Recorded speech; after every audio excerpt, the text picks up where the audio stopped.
परसों रात जो गालवान वैली में हुआ है वो एक बहुत ही सिग्निफिकेंट इंसिडेंट है। वो एक बिल्कुल नई सीमा रेखा उसने पार कर दी है, एक नई सिचुएशन क्रिएट की है। हमारे एक कर्नल और 20 जवान बेचारे शहीद हो चुके हैं। एक कर्नल 20 जवान, ये बहुत बड़ा आंकड़ा है और it cannot be taken lightly.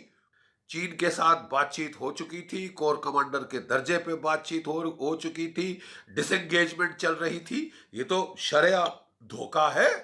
और हमारी फॉरेन मिनिस्ट्री का इसको बड़े आसानी के लहजे में कह देना कि साहब ये अवॉइडेबल था, मतलब कि एक कर्नल 20 जवान मर गए, वह ऐसे ही चलता है साहब, अवॉइडेबल था। ये तो बहुत चुभी है ये बात, हम खासकर भूतपूर्व सैनिकों को बहुत चुभी। अब क्या, आगे क्या करना चाहिए?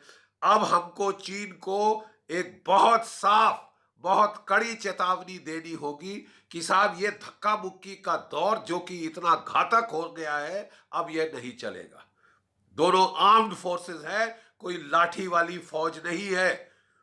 अब अगर आपने इस तरह की हरकत करी तो भारत की फौज को फायर खोलना चाहिए, फायर खोलना पड़ेगा।